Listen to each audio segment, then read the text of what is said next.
గోంగూర తోటకాడ కాపు కాసా, కోడి కూస వేళ నేను ఎదురు చూసా. హలో వ్యూవర్స్, ఈరోజు మీకు అర్థమైపోయి ఉంటుంది నేను ఏ రెసిపీతో మీ ముందుకు వచ్చానో. గోంగూర చికెన్ మంచి కాంబినేషన్ కదా. ఈ రెండింటి కాంబినేషన్తో నేను ఈరోజు గోంగూర చికెన్ కర్రీ చేస్తున్నాను. దీనికోసం స్టవ్ వెలిగించి బాండీ పెట్టుకొని 2 స్పూన్స్ ఆయిల్ వేసుకొని శుభ్రంగా కడిగిన గోంగూర ఆకులను వేసి ఫ్రై చేసి మూత పెట్టేస్తున్నాను. గోంగూరలో ఉన్న వాటర్ అంతా కూడా డ్రై అయిపోవాలి. గోంగూరలో ఉన్న వాటర్ అంతా డ్రై అవ్వడానికి 3 మినిట్స్ పడుతుంది. 3 మినిట్స్ అయ్యింది కదా, మూత తీసి చూస్తే గోంగూరలో ఉన్న వాటర్ అంతా కూడా డ్రై అయిపోయింది కదా. ఒకసారి బాగా కలిపేసుకొని పక్కన పెట్టేసుకోవాలి.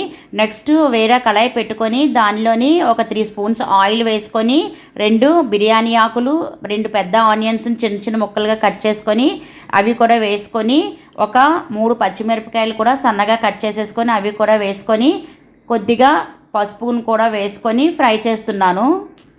నెక్స్ట్ ఫ్లేమ్ తగ్గించేసి మూత పెట్టేసి ఒక 2 మినిట్స్ వరకు ఫ్రై చేయాలి. 2 మినిట్స్ అయ్యింది. మూత తీసి చూస్తే ఆనియన్స్ అన్నీ కూడా ఫ్రై అయిపోయాయి కదా. ఇప్పుడు శుభ్రంగా క్లీన్ చేసుకున్న 1/2 కిలో చికెన్ని ఈ కడాయిలో వేస్తున్నాను. నెక్స్ట్ రుచికి సరిపడా సాల్ట్ను కూడా వేసేసి చికెన్ ఒకసారి బాగా కలిపేసుకోవాలి. ఇలా చికెన్ని కలిపిన తర్వాత మూత పెట్టేసి ఒక 3 మినిట్స్ వరకు బాయిల్ చేయాలి. ఈ టైంలోని చికెన్లో ఉన్న వాటర్ అంతా కూడా బయటికి వచ్చేసి చికెన్ బాగా మగ్గిపోతుంది.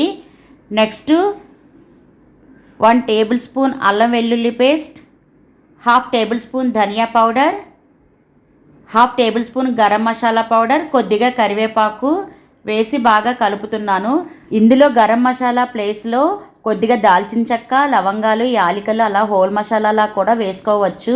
నేనైతే మాత్రం గరం మసాలా పౌడర్ని యూస్ చేశాను. కొంచెంమంది హోల్ మసాలా వేస్తారు, నెక్స్ట్ గరం మసాలా పౌడర్ కూడా వేస్తారు. ఇప్పుడు ముందుగా ఫ్రై చేసి పెట్టుకున్న గోంగూర పేస్ట్ను 1 స్పూన్ కారం కూడా వేసేసి ఒకసారి అన్నీ కలిసేటట్లు కలిపేస్తున్నాను.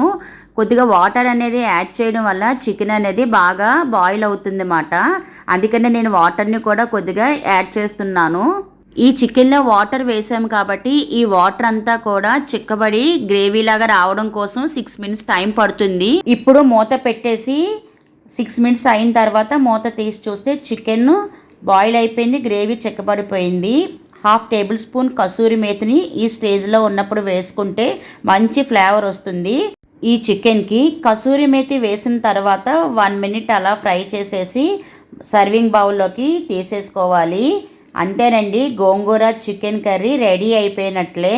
ఇక ఆలస్యం చేయకుండా తినేద్దామా మరి.